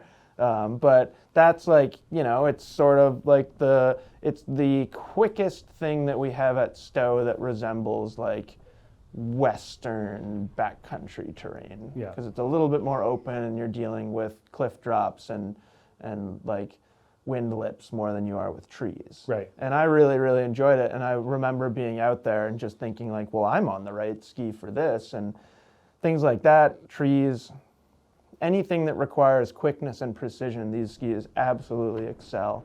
Bob, remind me which wood is on top and which wood is on bottom. It's ash, so it's like they're carbon, ash, poplar, carbon. I knew I was going to get the layers of wood Yeah. wrong. So really, to me, carbon is the big story here. But what they're doing with the wood core is certainly impressive too. And I think you have to look at those things to justify the price tag on these skis too. Totally, It's like the engineering behind them is very impressive. 1,830 grams, so it is pretty lightweight, and I think most people that know DPS have come to expect that from the brand. Their skis have always been lightweight. You get that like aerospace grade carbon fiber in these skis too, so in theory, the 1/1,000,000th day on them is going to perform the same as the first day. Well, they never take into account that the wood breaks down too. Yeah, and the metal on the edges. Yeah. I know, it's a funny conversation, and like, what, are you never tuning your skis? Right. Because you can tune right through the base of a ski, but anyways. Especially one as thin as this. We can totally look at that thin profile. But I understand where DPS is coming Yeah. from, and I appreciate that kind of conversation, is that the performance of the ski, in theory, should be more consistent over its lifetime than competitor brands. Yeah, and the carbon holds it all. I mean, that's like Yeah. that's the glue. Yeah. It really holds it all Yeah, together. and they're pretty stiff. You know, that's where a lot of that precision is coming from. They're certainly not the stiffest ski in the world, but I think that's important to remember. And then the shape is just very interesting. And that's like where the quickness comes from mostly, in my opinion. So DPS has become pretty known for their tip shape. Now this ski does have sort of like a combination of ingredients from C2 and RP skis, but to me it's still like, I think it leans more towards RP still, and I think a lot of that's coming from the amount of taper in the tip. So that to me is a big part of it. It skis short. Like, I think it always skis short, and it always just feels like basically like this part of the ski kind of doesn't exist. It does exist, and you're using it, like you're getting float from it and all sorts of different things, but it doesn't feel like it's there when you're making like quick subsequent turns. And I think that's part of the charm Yeah, of the DPS. 100%. Is that you're getting this precision and agility, and you're not feeling any of it. yeah, So like, whereas you're feeling the entirety of the faction, yeah. you're not feeling nearly the same amount of the DPS. I agree 100%. And that's a stylistic choice that Yes. skiers need to make for themselves. Yes. In terms of, this is better than that Yes. because of X, Y, and Z. And I just have so much more experience on skis that feel like that. Right. And that's what I'm used to, and that's what I feel like I can use more as an advantage for my Sure. own skiing. Good amount of tail rocker back here too, so like kind of the same is true in the tail. Like, it just skis short. There's a lot of taper back here, and tail comes around so effortlessly that it's practically like it's not even there. So really cool skis. I always think of our audience might not know these people as well as you and I do, but skiers like Chuck, Yep. skiers like Dave Hadoff, who really, really enjoy seeking out their own zones on the mountain. Like, Chuck cut a lot of famous or now famous lines around here, and like a ski like this for a skier like that is perfect. Right. So if you kind of have that mentality, like you love technical skiing and the adventure side of it, and you need a ski that's really quick, it's fantastic. Yeah. And like, for me, carbon powered skis just seem to fit my style and my weight a little bit better. That is true for this as well as probably this next one, although the shape does benefit your style a little bit more with the core. Yeah, I think so. But for me on this Kaizen, I had a lot of success with this thing. My favorite parts about it were opening it up on, I would say, less than steep groomers.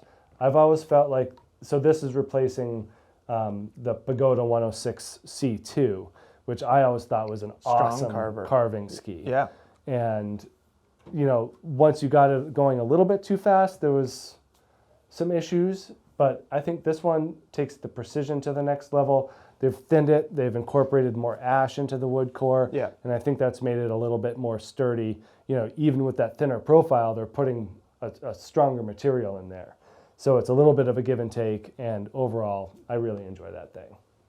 But similar reasons why I enjoy the head cores, although the 105 does stand out from the 99 and the 93 and the 87 for that matter, in that these start to get more heavily tapered and rockered. They use the same construction, lightweight blend of Karuba wood core in here, and then those 2 sheets of carbon, so similar to DPS. It's almost identical weight. 1832, yeah, pretty darn close. So makes sense. Light, easy to use, but also very stiff. So that's where we're seeing kind of this carving mentality start to come in. You know, for a 105 at this weight, are there skis that carve better? Like, not really. In the same weight? Yeah. Yeah. I don't know. I guess that's heavier. It's heavy. This is lighter than that. So, I don't know. No? Yeah. I don't know. Probably Anyway, not. it's an impressive carver for the weight. Yeah. And then from a soft snow perspective, you know, all things being equal, lighter things float better. So you're getting that nicer flotation out of this ski as well. So spoonier shape in the shovel for sure. You know, that upper level, that upper layer of carbon is curved to match the lines of the ski. And that just boosts the stiffness of the carbon. Probably one of the stiffer skis up here. If not the stiffest, although Cochise would be a fun Cochise is pretty stiff, but this is different stiff. Yes. You know, we do have that longer camber profile here, but not a whole lot of rocker. When we're talking about core, though, they kind of have to talk about them all. So versus the 99, this has more rocker, this has more taper. You know, that's kind of that's the story with core. But related to this wall, there's actually a long camber profile relative to a bunch of other skis here, which is another reason why you're getting amazing edge grip. Similar to how we talked about the faction, it's a surprising carver. So that's kind of that's the benefit there. And then in the tail, you know, it's nothing dramatic. It's yay long, you know, with not a whole lot of drama in the taper back here either. So pretty interesting ski. Shorter turn radius, 17.8 meters. So the caveat here is you have to have the power to access it in order to get that shorter arc. And that's kind of been our talking points about core over the last year, I think, is that if you can get it up on edge and you can bend it, you're rewarded with a very smooth, controlled, and tight turn. If you don't have that weight, you're going to find that it starts to skip. You're not going to be able to access this part of the ski and get it to bend, and then it does this. And that's kind of where people talk about the chatter of these cores. And because the carbon is so stiff, it's not surprising that that would be a thing. Yeah. You just have to have kind of the right blend of size and skill set to be able to do it. Yep. And I think you have more success in the 105 Yeah, I like the than 105. like the 99. 105 is a great ski. Yeah. They're all great skis. But yeah, I enjoy skiing the 105. Every time I get a chance to get on it, it's super fun. Yeah, no, it's really interesting. It works great for me, although I still more of a 99 fan myself. But yeah, awesome blend of that lightweight and stiff flex. You know, it's 1,800 grams. It's certainly within reason to say we're going to go touring on this ski. Yeah, 100%. Especially given that downhill performance. So yeah, and like put it in a similar category to this. Right. If you want a really trustworthy big mountain touring ski, it's great. Right. Great choice. No, love this thing for sure. And you get the interesting one. Next two are pretty interesting, Here, I'd hold say. that. I'm going to Put the two lines together. Yep. It's pretty interesting. So yeah, this is the line Sakana, and this is a wild outlier, similar to what I was saying about Miras Core in the 90 comparison. It truly is a different thing than anything else up here. I gave you the one with the dimensions on the tip, but it's, yeah. Trade? Sure. It's 150 in the shovel, which, without measuring, it has to be the widest shovel on this wall. It has to be. So hugely wide in the shovel, 105 underfoot and 138 in the tail. So it's an incredibly short turn radius. In fact, do they even list it? I think they call it a 15, but It's got to be shorter it than that. could be maybe 13. It's short. So it's got a lot of those similar Miras Core-esque vibes, and it feels weird to say this about a ski that's 105 underfoot, but one of my favorite carving skis in the world. And it is not like, it's not precise in its carving. It doesn't have endless torsional stiffness. So it's more of like rhythmic carving. Yeah, it likes to roll. Yeah, it likes to roll, and it likes to be fluid and Yeah. like smooth and just like bend, and like the shovel can bend so much into the entry of a turn that it just gives it this deep kind of trenchy, rewarding feel. This is a 174, yeah. excuse me.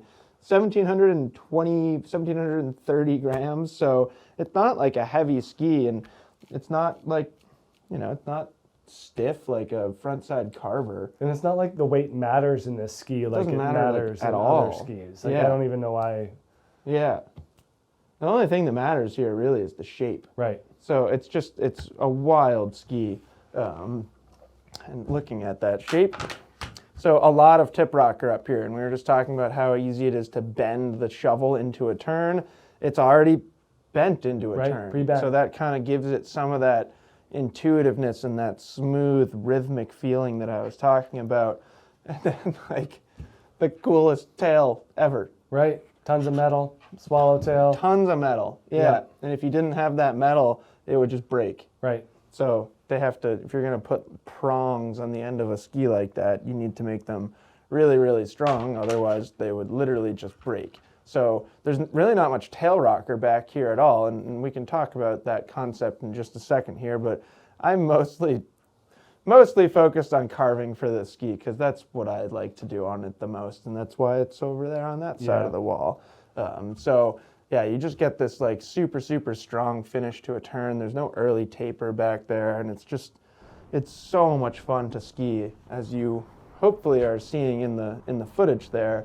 Now the other story behind this ski is like swallowtail snowboard design, really. So the intention here is that by giving it a swallowtail and taking out all that material from the tail of the ski, I'll give you one back, Bob. In deep snow conditions, with a shovel that wide and with a swallowtail, the ski will do this. And by doing this, it means your tip is staying on top of the snow more often than if it was staying like this. So I don't love the way that this ski feels in soft snow. I probably haven't spent enough time on it. It's like a unique thing. And I'm used to having more float from the tail of my ski rather than it specifically designed to sink. Right. So the concept is there, and it is fun, and a lot of people swear by it and absolutely love it, but to me it's just the way that it carves. And then it's like, who buys it? And I would say it's a similar conversation to Miras Core. Like, who buys a Miras Core? You probably have a bunch of other skis already, or at least one other pair of skis, and you want something fun and different. Yeah, and my other thing is I've never skied the 181, and I don't think I would want to. Yeah. This would be my length in this ski. Yeah, no, I agree. It's so much fun. Yeah.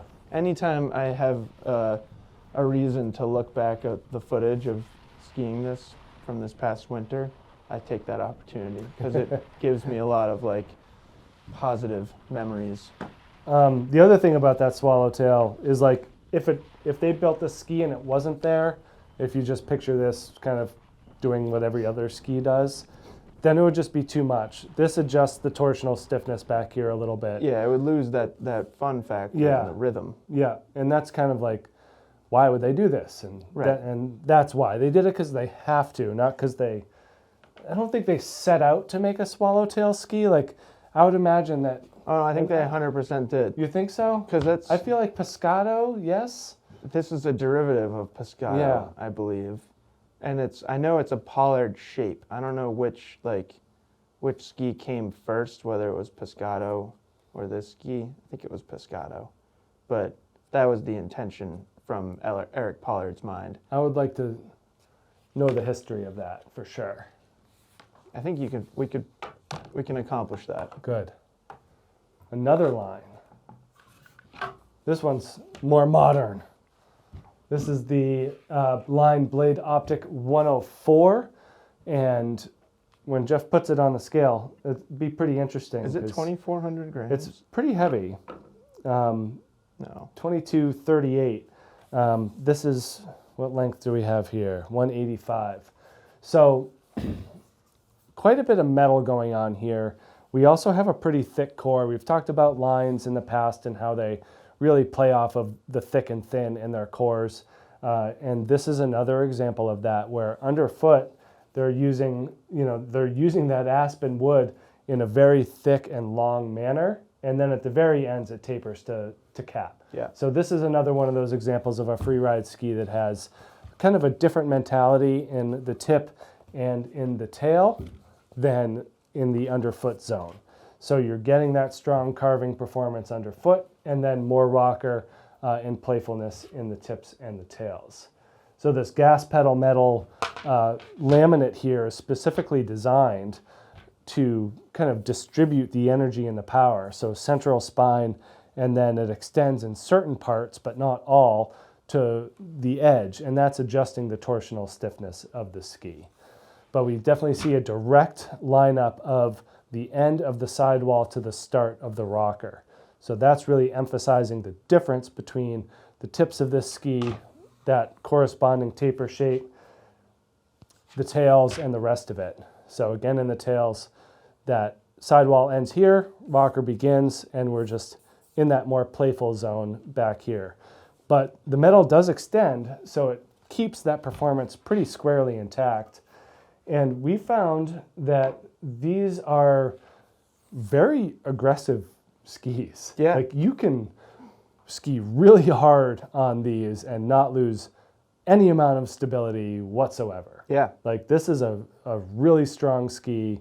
You know, again, it's not like it's the stiffest ski out there, but in terms of its vibration damping and its power, it's right up there. Yeah, I agree 100%. And it wants to go. Yeah. Like, this is, like, I don't think this works well for skiers who are kind of massaging the sides of the trails. No, it can do it a little bit, Yeah. but it needs to be done like with purpose still. Yeah, So yeah, it's not slarvy. right. It needs to be like kind of picked up off the snow surface and put back down where Yeah. you want it to go. Which I think is, like, really interesting, especially given that more twin tip shape. Yeah. Like, for a ski with that type of tail, you would expect this to be more drifty than it is. Yeah. The only footage of me skiing it, I think, is still on that like prototype, like the see-through graphic. Yep. Maybe not prototype, but like display style graphic.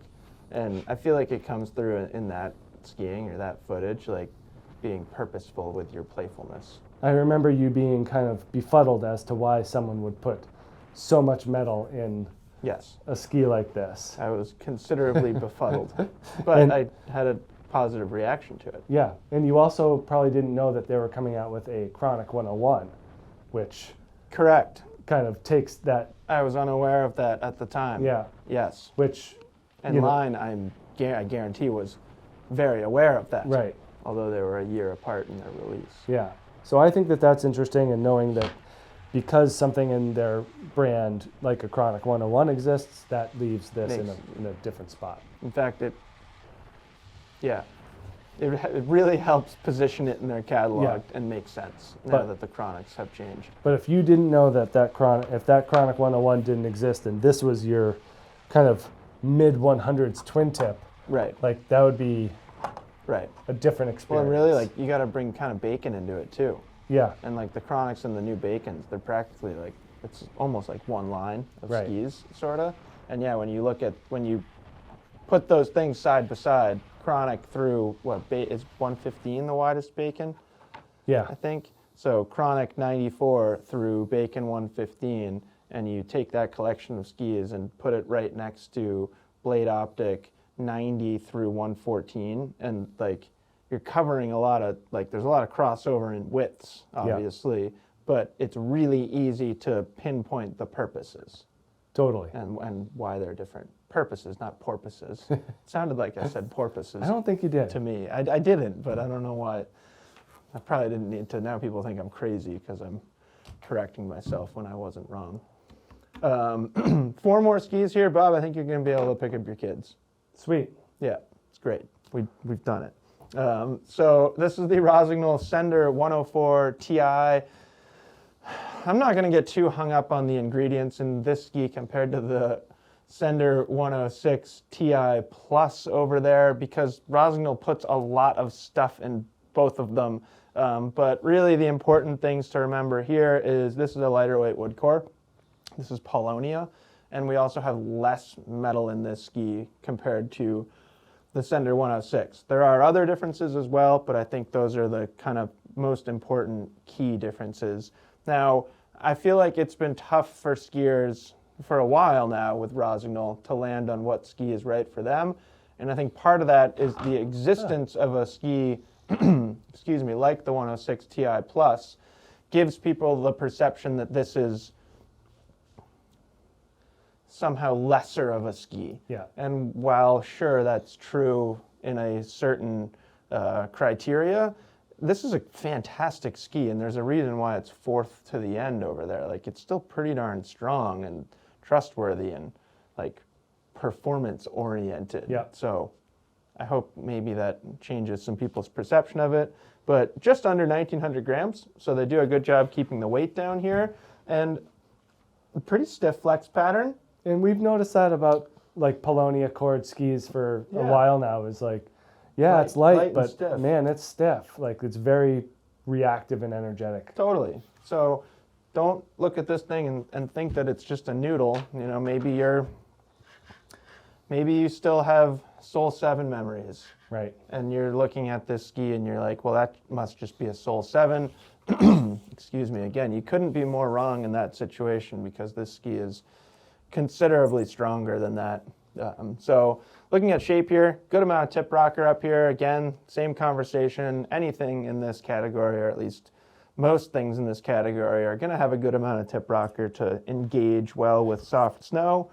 But pretty darn flat tail here, Bob. Really kind of a similar shape, both of these skis, to that Black Crows over on your side there. Where Yeah, the it's- Corvus Freebird. Where they're just, or the Atomic even, where they're Yep. just very directional in Yep. nature and do a great job of kind of drawing that straighter line through Yep. different types of snow. Gosh, excuse me. I hope I'm done coughing now. I really like the new Sender 110 Free, and I feel like it's really cool to have a ski in Rossignol's line that complements the 104 and the Yeah. 106 really nicely, and almost like emphasizes what this ski is intended for. It's pretty strong out of the tail. It's precise out of the tail. It's sort of like, I don't know where we were when we were using the word traditional, but I think this is a fairly traditional feeling ski. Yeah, kind of like the Faction. Yeah, and like I've often thought about these skis as wider Enforcer 100s. Yeah, This ski obviously is lighter than an Enforcer 100, but it, like, the shape and the idea and the skiing experience, I think that concept holds true. totally. And like anything wind buff, we used that term before, you know, bigger, wider open zones. Yeah. Skis like that do a great job of just getting right down to the heart of it and Yep. not kind of drifting around. And that's one of the reasons why it's on this side.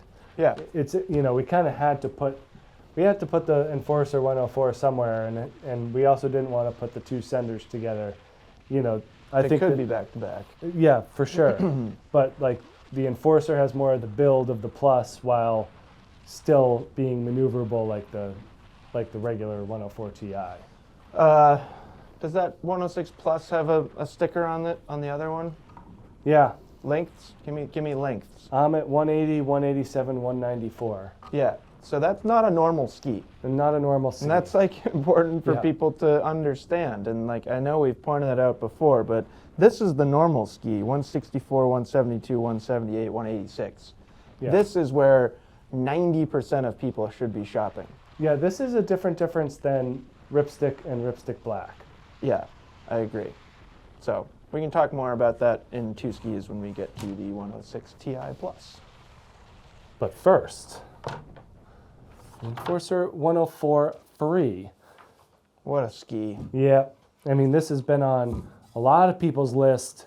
And, you know, when we talked about the idea of free touring and the ski that pops into your head when you're given that term, you know, modern freeride skiing as a term, and it's hard not to bring up the Enforcer 104 Free. Yeah. Really kind of took that existing construction of the Enforcer 100 and then said, let's make it more fun. Yeah. Without jeopardizing really any of that top level performance. Really all you're doing is making it a little bit easier to release the turn, getting it more playful and accessible in tighter spots and woods and stuff like that. But I mean, we've both seen and done some very high level on trail carving on this thing for sure. Yeah. Like, it is an amazing performer from a groomer perspective. It's so fun. Yeah. It's like, yeah, it just rolls from edge to edge so easily. Yeah. And it's so trustworthy, but it's not hard to ski thanks to the tail rocker. It's like, it's such a cool combination of elements and ingredients and performance. And someday it's going to change and it'll be so sad. Yeah. Well, I mean, they the shape is dialed, and that's why that Unlimited, I think that should be a lot more successful of an alpine ski than it is. This. Yes. Yeah. And that's due to what you were saying, like Success just of that, yeah. the success of this. You know, just the fact that it's 2000 and what did we say, 2020, just about 2020. grams. We'll call it 2023. Why not? Okay.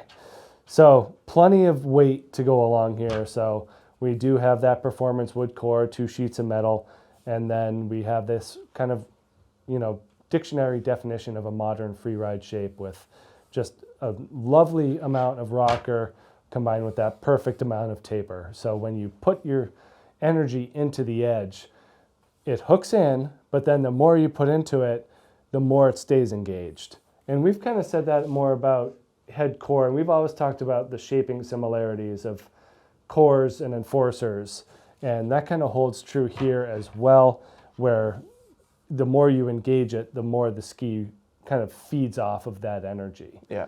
And that takes place in the tail as well, although with this increased splay and that longer profile, it does make it easier. Whereas Enforcer 100, you know, a lot flatter, a lot more similar, you know, narrow version of these Sender series of skis, like Jeff was saying.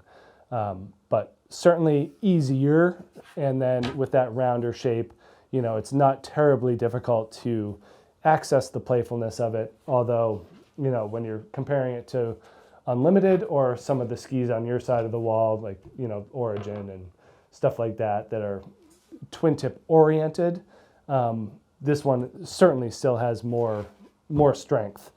And, you know, it's not like it's the stiffest ski. It's certainly a consistent flex. You know, it's not like Blade Optic where we're dealing with a difference in flex from tip, waist, tail. This thing is very consistent throughout. It's almost like its strength and power comes from the vibration damping more than the stiffness. Yeah. It just retains such consistent contact with the snow. You know what I mean? Totally. Like it's absorbing everything so nicely that then translates to like trust and control. And that's Enforcer Yeah, in that's general, like the story of Enforcers. I spent more time on the 94, I think, this year than any other year or Enforcer this year. Yeah. And those things came right up. I was like, Yeah. wow, I feel firmly planted to the snow and totally connected to Right. what I'm doing. It almost made me feel more connected, like, to my boots. Right. You Exactly. know, it's like you definitely feel that, and certainly that happens in this, where you're like, yep, I am engaged in this process, and Yeah. we are one together. Requires some speed and some edge angles. Yeah. And I feel like people that don't like Enforcers, typically one of those two things isn't happening, and then you're not benefiting from anything unique. But so much easier to access on that unlimited. Yeah, so right.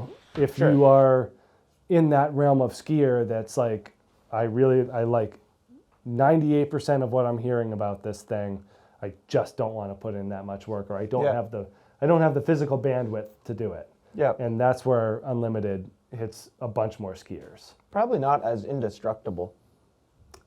I have nothing to base this on. No, but you're likely correct. Just thinking back to my story of giving my pair to Yeah. Matt McGinnis, being like, you can't break these. He's not even like a big guy. No, I don't know He what it breaks is. skis. He's just really good at breaking skis. Yeah. Which is not a talent. Like Or at least not a talent that anybody should wish to have. I don't break skis. I hate breaking skis. Typically for me, I break them through, it's a slow break. Yeah. Because it's an edge crack, and then I forget to take them out of my truck, and then they're done. I'm pretty good about not doing that. I hope people don't think I'm just wildly neglecting the care of my skis. I'm pretty good at taking care of my skis. They're sitting in like a heated, dry storage situation right now. So, anyways, moving on. This is the Sender 106 Ti Plus. So this is another situation where we can have a pretty quick conversation about this ski. Kind of like how we went pretty quick through Ripstick 106 Black Edition. And if you don't ski a 180, you don't even have to listen to this. Totally. Yeah. Right. Like if you don't want 180 or longer, tune out. need not apply. So 20 grams, so basically the same weight as that Enforcer 104 Free over there. This ski gets a poplar wood core and more metal. And then if you look at them closely, like you probably won't even be able to see on camera, so I could just skip this and no one would know.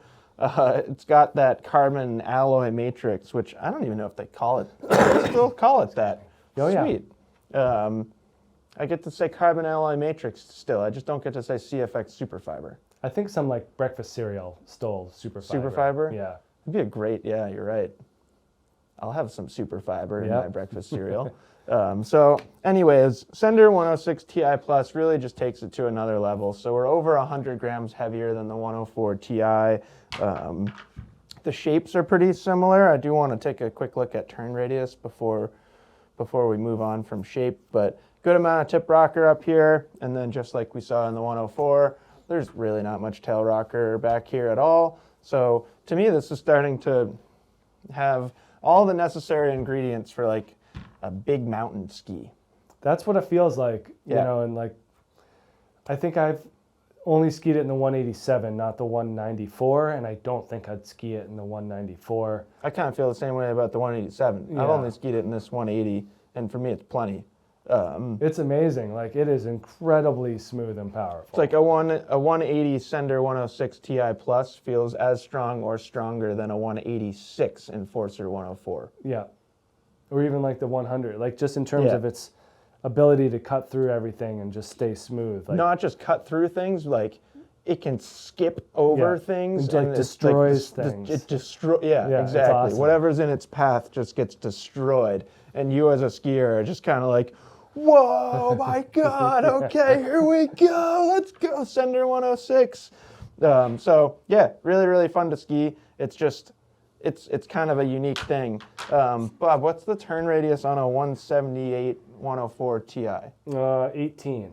Yeah, okay. So same turn radius here. I think what's interesting with this ski is that we just get those longer lengths. So then we go 21 meters in the 187 and 24 in the 194. Yeah. So like a 194 ski with this build with a 24 meter turn radius is a big mountain ski. It feels longer than stated in that ski. The turn radius. Yeah. Yeah. In fact, that's why I wanted to ask, because Right. I thought you were going to say something shorter, but Sorry. that's fine. It does come through in how they feel. This thing just wants to run, but I've skied it, I'd say quite a lot at this point, and it's really fun. Yep.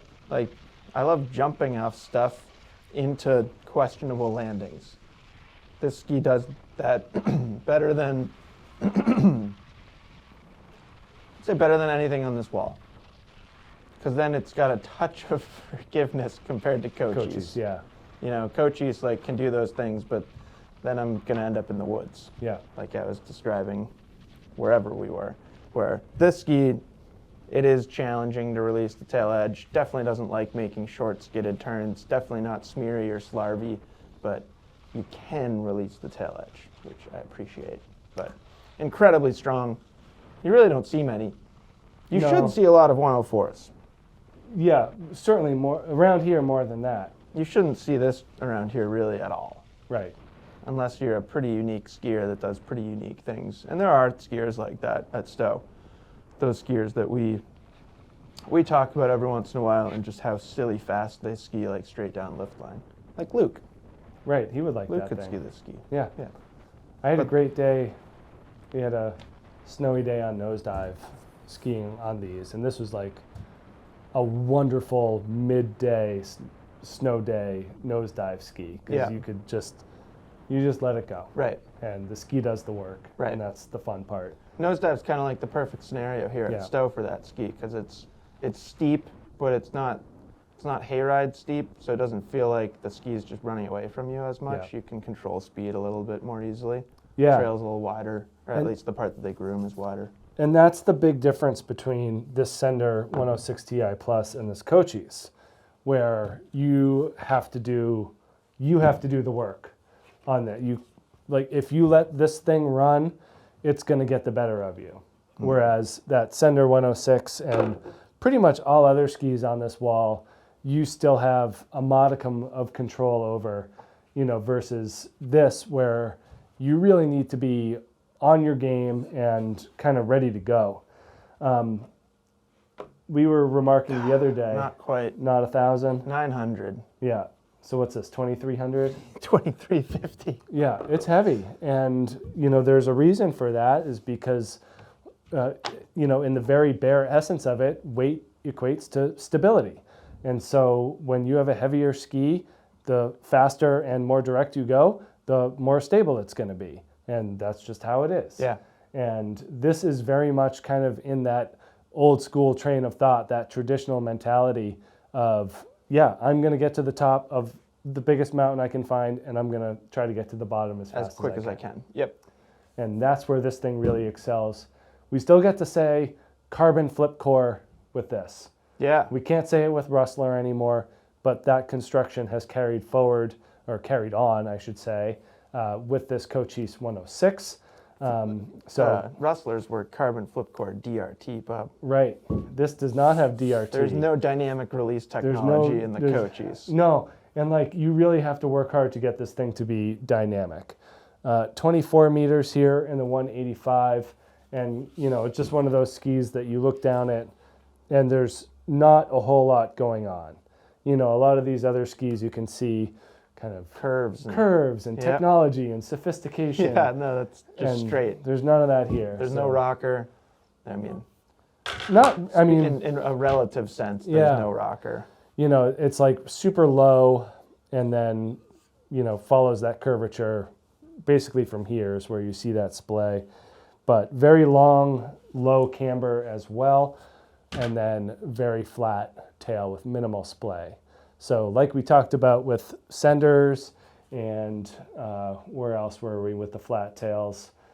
Like the Freebird. A lot of it was happening over here with Backlands and Corvus Freebird. Yeah, and those flat tails just do a great job of keeping you on your intended line and moving straight down the hill. But a flat tail when you're in the, 1,500 gram range is a lot different than a flat tail when you're in the 2,350 gram range. Yeah, it's like if they made, Enforcer 100 in this, or 104, but straight. But even more. Yeah. Because when we talk about Enforcer 100 next to Bonafide, generally, the conversation is always Bonafide is more ski. Right. So that's So a this wide is more that's a and wide more. bona fide. That's not Yeah. a wide Enforcer 100. That's a thing's a missile. Yep. And it's stiff. You know, it's not like, even so, like core feels a little stiffer from the flex. It's not that Yeah. much different. Yeah, it's not that much different. It's core, and like I think that's true with a lot of skis that use that construction. They're stiff from the moment that you touch them. Yeah. Like this has like, there's like that initial, like, not even flex really, but the initial feel, there's like a tiny little bit of suppleness to it. It's then when you actually start bending it, it's just as stiff as that thing.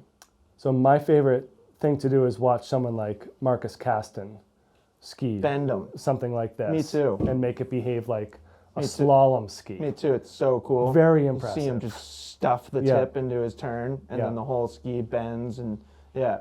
But he does some really cool things on Cochise's. yeah, but it does Cochise? take. Sorry, Cochise? on the Cochise. What's plural of Cochise? I don't want to talk about it.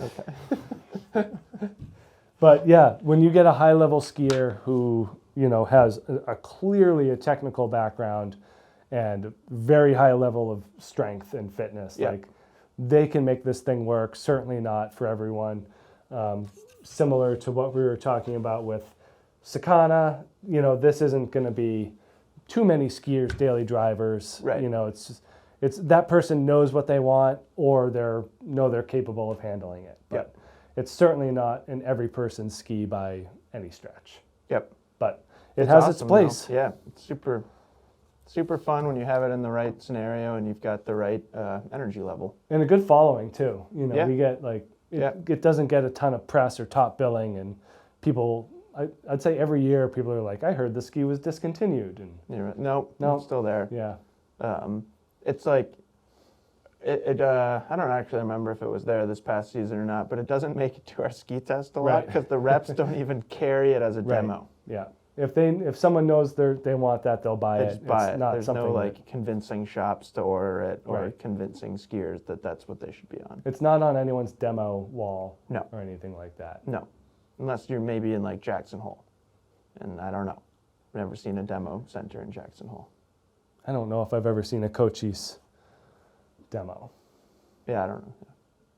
But anyways, it's fun to have in this grouping Yep. because it's a great way to kind of finish things off.